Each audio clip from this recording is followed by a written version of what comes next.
ఇండియాలోనే #1 varicose veins hospital Avis vascular centre. నమస్తే రమగారు. నమస్తే జయ. రమగారు, ఏదైనా ఒక చిన్న సిరీస్ స్టార్ట్ చేద్దామండి, ఒక 2-3 ఎపిసోడ్స్ వచ్చేలాగా. ఏం చెప్తారు? కొంచెం కొత్తగా చెప్తాం. ఓకే. ఎప్పుడో జయ చాలా రోజుల క్రితం ఒక ఇంగ్లీష్ సినిమా చూశారు, ఫ్రీకీ ఫ్రైడే. ఫ్రీకీ ఫ్రైడే. ఎవరైనా ఇంట్రెస్ట్ ఉంటే చూడండి. ఈ ఫ్రీకీ ఫ్రైడేలో తల్లి పిల్ల, తల్లి 2 పిల్లలు, ఆ అమ్మాయి తండ్రో మరి అతని భర్త తండ్రో నలుగురు కలిసి ఉంటారు. భర్త చనిపోతాడు. ఆ పిల్లకి తల్లికి క్షణం పడదు. పిల్ల భావాలు తల్లికి అర్థం కావు, తల్లి భావాలు పిల్ల అర్థం చేసుకోదు, సహజంగా కదా.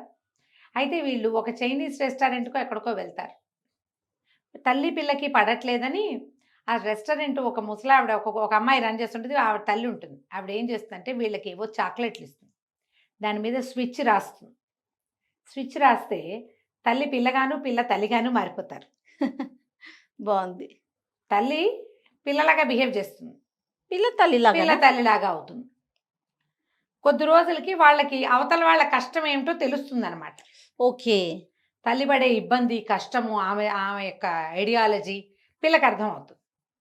అలాగే పిల్ల ఎలాంటి ప్రెషర్స్ ఎదుర్కొంటుంది, దానికి ఏం ప్రాబ్లమ్స్ వస్తున్నాయి, అసలు పిల్లల తాలూకు యాక్టివిటీ, ఆ సరదా ఎలా ఉంటుంది, తల్లులు దాన్ని చూసే వస్తారు.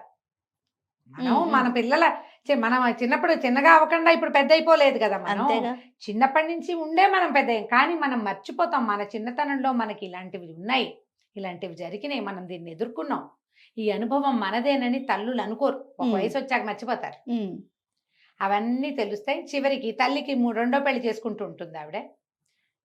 ఫారిన్ కంట్రీస్లో సహజమే కదా, ఇప్పుడు మన దగ్గర కూడా అవుతుంది. తల్లి పెళ్లి టైంకి తల్లి పిల్ల మారిపోతారు మామూలుగా. ఎవరి క్యారెక్టర్ వాళ్ళు వచ్చేస్తారు. ఇది కనీసం ఒక 10-14 ఏళ్ల పాత సినిమా అయ్యి ఉంటుంది. నేను చాలా చిన్నప్పుడు ఇలాంటి కథ చదివాను అని నా ఉద్దేశం.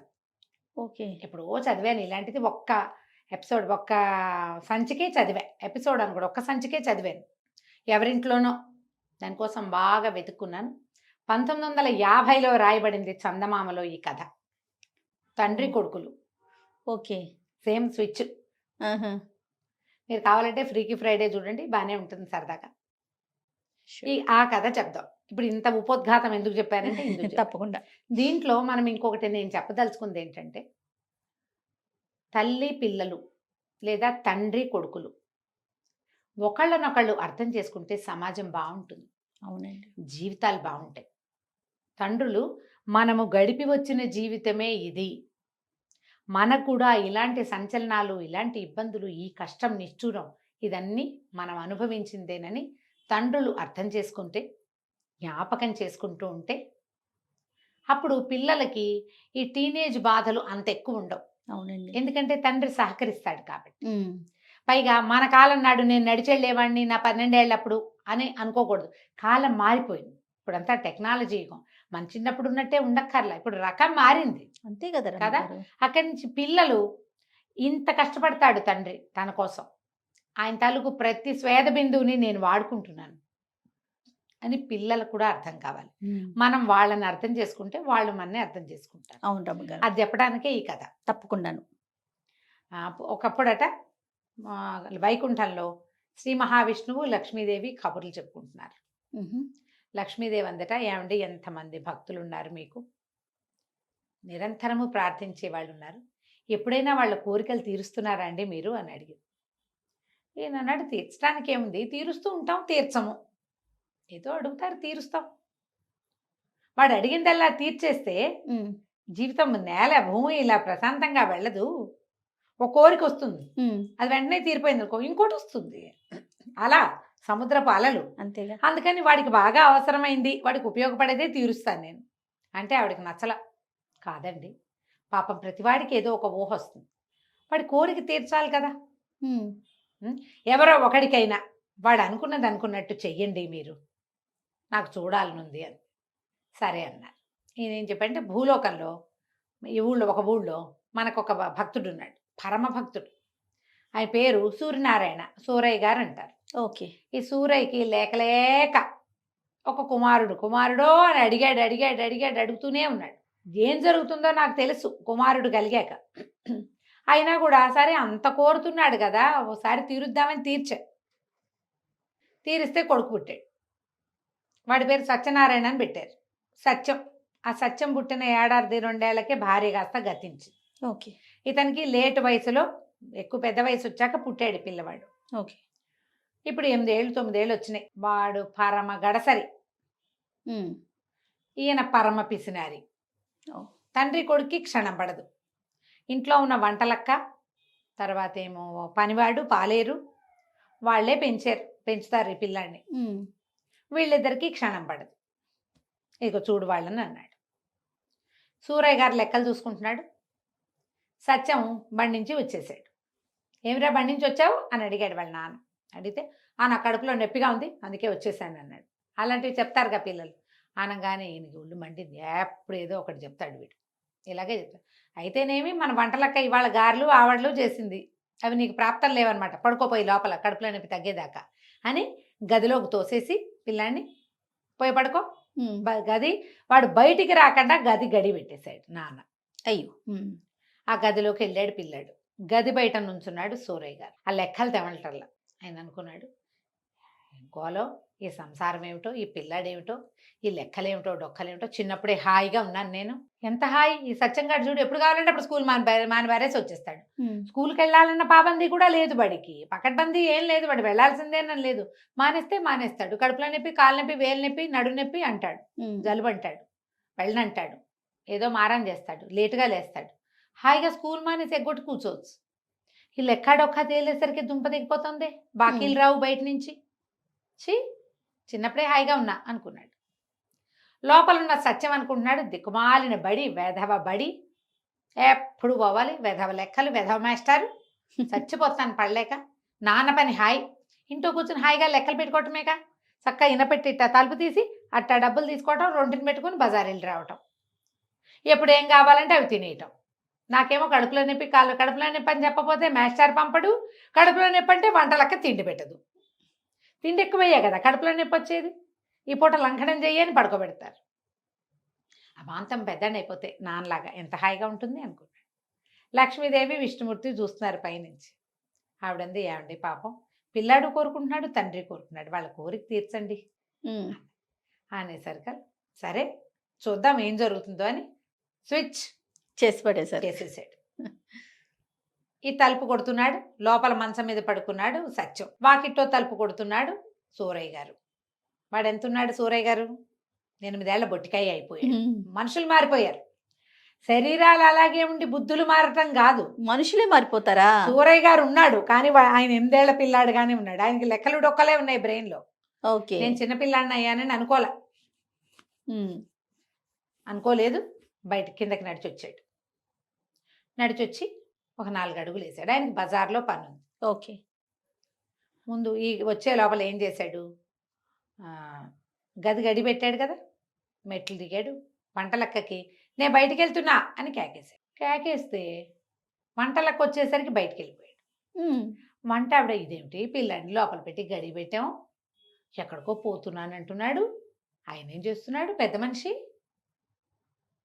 అని అనుకుని పైకి వెళ్ళి చూస్తే పిల్లాడు గది గడి పెట్టేవాడు. ఏమిటి నాకు అట్ట వినపడింది, సత్యం కాదా అనుకుంది. సత్యం కాదు, ఇక్కడ చెప్పింది ఎవరు? సూరయ్య గారే చెప్పాడు, సత్యం గొంతది. అదేలే. బయటికి వెళ్ళాడు. బయటికి వెళ్ళేసరికల్లా వంటలక్కగా ఒక లిస్టు చెప్పింది, సరుకులు కావాలి. సరే వెళ్ళాడు. వెళ్తే పచారీ కొట్టు దగ్గర నుంచున్నాడు భూషయ్య గారు. పచారీ కొట్టు. ఏమాయి భూషయ్య ఎట్టా ఉన్నావు అనగానే భూషయ్య గారు తలకాయ ఎత్తి చూశాడు, కళ్ళెగరేశాడు. ఆయన కళ్ళెగరేసింది ఎందుకు? 8 ఏళ్ల పిల్లాడు ఏమాయి భూషయ్య అంటే కళ్ళెగరేరు. ఇంట్లోకి సరుకులు కావాలోయ్, ఒక అరబస్తా బియ్యము అని కందిపప్పు, పంచదార, ఉప్పు, చింతపండు 5 చెప్పాడు. ఆ భూషయ్యకి నవ్వొచ్చింది. కాకేమి అట్టగే డబ్బులేయి అన్నాడు పిల్లాడితోటి.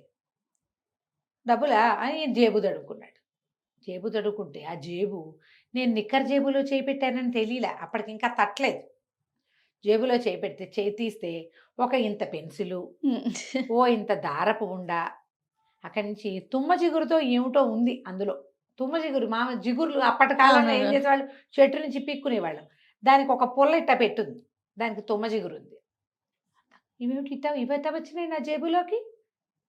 పెన్సిల్ ఇటా వస్తుంది, ఇంతే పెన్సిల్. అక్కడి నుంచి ఎరైజర్లు, పాత రోజుల్లో రబ్బర్లు, టంగు, రాయి ముక్కలల్లే ఉండేవి. ఒక ఎరైజర్ కూడా బయటకు వచ్చింది. రెండో జేబు తడుకున్నాడు, 3 గోళీకాయలు ఉన్నాయి. ఇవేమిటి ఇవి ఉన్నాయి? అర్థం కాలేదు. ఇప్పుడు సరుకులకి డబ్బేయమంటున్నాడు భూషయ్య. కొంటెగా చూస్తున్నాడు తనకేసి. ఇటు వీడు అదోలా చూస్తున్నాడు నాకేసి. రోడ్డు మీద నడవటం మొదలుపెట్టాడు.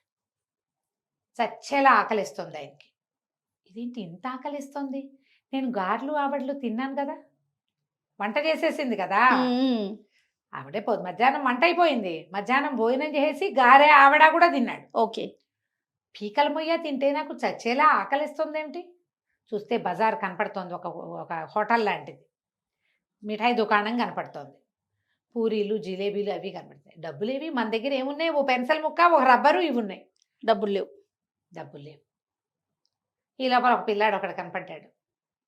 వాడు ఇలా వచ్చి నెత్తి మీద టెబేల్మని కొట్టాడు ఒక దెబ్బ. ఏరో ఎగ్గొట్టావే బడి అన్నాడు. అనగానే గొడ్డు మండిపోయింది.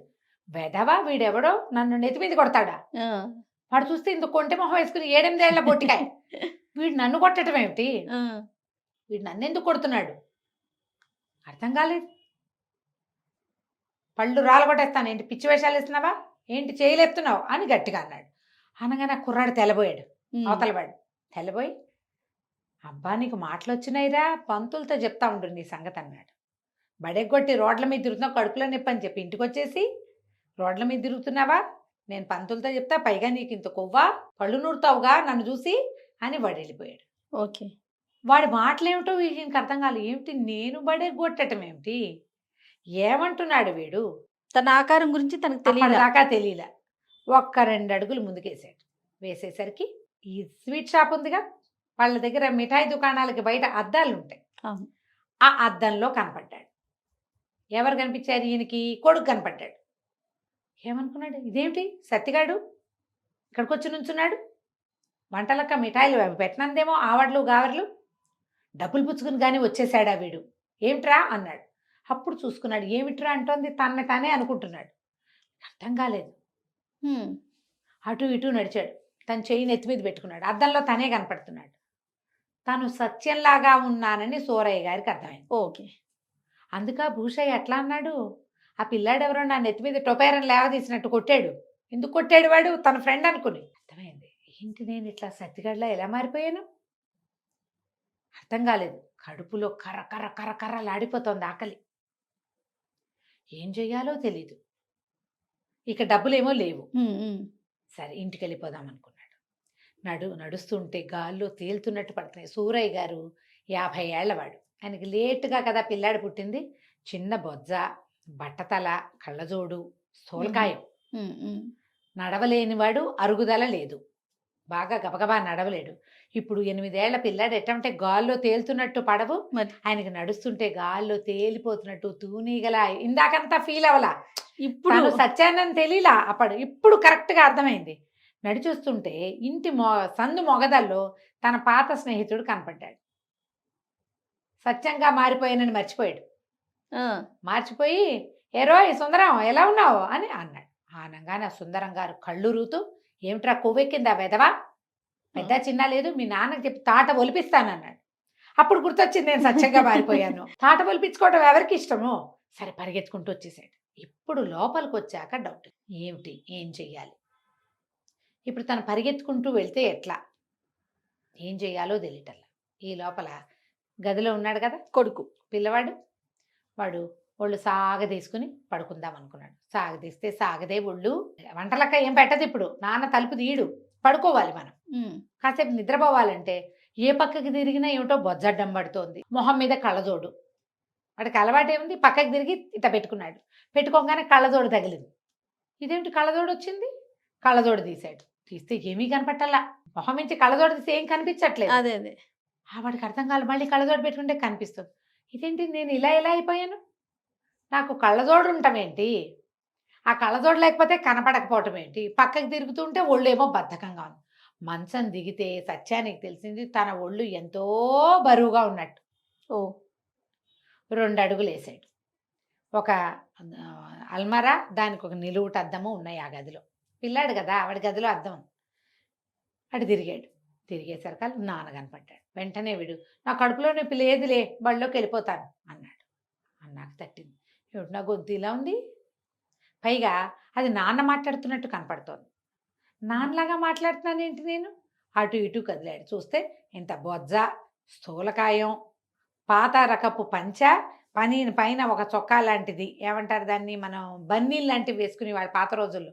ఈ మన మల్లుగుడ్డతో కుట్టించేవాళ్ళు. లాల్చీ లాల్చీ అంటే పూర్తి లాల్చీ కాదు, ఇక్కడ దాకా చేతులుండి లాల్చీ లోపల వేసుకునేది అనమాట. ఇళ్లలో ఉన్నప్పుడు అవే వేసుకుని ఉండేవాళ్ళు. నిర్కాంతపోయాడు సత్యం. నేనేంటి నాన్నలా కనపడుతున్నాను. అటు ఇటు నడిచాడు, నెత్తి మీద చేయబెట్టుకున్నాడు, ముక్కు కొక్కున్నాడు, కళ్ళజోడు తీశాడు, అన్నీ అదే కనిపిస్తుంది. వాడికి అర్థమైంది, నాన్నలాగా అయిపోయాను నేను, ఇంత బొజ్జు వచ్చింది నాకు చూసుకున్నాడు. అప్పుడు వాడికి ఒకటి తట్టింది, అమ్మయ్య ఇంకా బడిలోకి వెళ్ళక్కర్లేదు. బడి అంటే అంత భయం, బడిలోకి వెళ్ళాల్సిన పనే లేదు. అటు ఇటు నడిచి ఎంజాయ్ చేశాడు. నాన్నతో ముక్కు గోకిచ్చాడు, నాన్నతో తల పీకించుకున్నాడు, నాన్నతో కళ్ళజోడు తీయించి పెట్టించాడు. పిచ్చి సరదా వచ్చేసింది సత్యానికి. అప్పుడు రొంటిన తడుకున్నాడు నాన్నలాగా. తాళాలున్నాయి. వాడు అప్పుడు తట్టిందా, తాళాలు ఉన్నాయంటే బ్రహ్మాండం మన పని. తలుపు దగ్గరికి వెళ్ళాడు. తలుపు దగ్గరికి వెళ్ళేసరికి ఈ లోపల ఏమైంది, వంటలక్క చూసుకుంటోంది. పిల్లాడు ఆకలి అంటాడేమో ఏమిటో చూద్దామని లోపల నుంచి తలుపు కొట్టాడు. వంటలక్క వచ్చింది పైకి. వచ్చి ఏం చేసింది, గడి తీస్తే లోపల ఎవరున్నారు, పెద్ద ఆయన సోరయ్య గారు. కానీ ఆయన కనపడలేదు. వంటలక్క కనపడితే ఏమవుతుందో, తన కొంత ఎలా ఉంటుందో తెలియలే. ఏమైనా తింటావా, పట్టుకురానా అని అడిగి దిగెళ్ళిపోయింది. ఈయనకి అర్థమైన తలుపు తీయబడి ఉంది. సరే ఇప్పుడు ఏం చెయ్యొచ్చు, ఈ గదిలోంచి నాన్న గదిలోకి వెళ్ళాడు. వెళ్ళాక రొంటిని తాళాలు ఉన్నాయిగా, చక్కగా ఈయన పెట్టి తాళం తీసాడు. దర్జాగా చేయబెట్టి లోపల ఇంత కట్ట డబ్బులు, నాన్న పావలా కూడా ఇవ్వడు. అందరూ ఫ్రెండ్స్ వాళ్ళు వీళ్ళు పావలాలు, కానీలు, అర్ధనాలు తెచ్చుకుంటారు. మనకేవి లేవు. వంటలకు కొంది బోళ్ళని చేసి పెడుతుంది, చేగోడీలు చెక్కిలాలు అవే తినాలంటాడు. బజార్లో కొమ్ము మిఠాయి వంటలకు ఎట్టా చేస్తుంది? అందరూ కొమ్ము మిఠాయి కొనుక్కు తింటారు, నాకేముండవు. డబ్బులు తీసుకుని అక్కబడికి తట్టింది. నేను నాన్నలాగా అయ్యానంటే నాన్న ఏమైనట్టు? అప్పుడు మా బాగా అయింది నాన్నకి. ఇప్పుడు బళ్ళోకి వెళ్తాడు చచ్చినట్టు. మాస్టర్ చిత కొడితే నాన్నకు బుద్ధి వస్తుంది అనుకున్నాడు. ఓకే, సరే ఇంక ఇప్పుడు వంటలక్క ఏం చేసింది, ఈ సూరయ్య గారు ఏం చేశాడు, సత్యం ఏం చేశాడో మనం దీని తరువాయి భాగంలో విందాం. తప్పకుండా అండి. చాలా ఇంట్రెస్టింగ్ ఉంది రమ్మగారు కదా. చాలా బాగుంది. నమస్తే. నమస్తే జయ.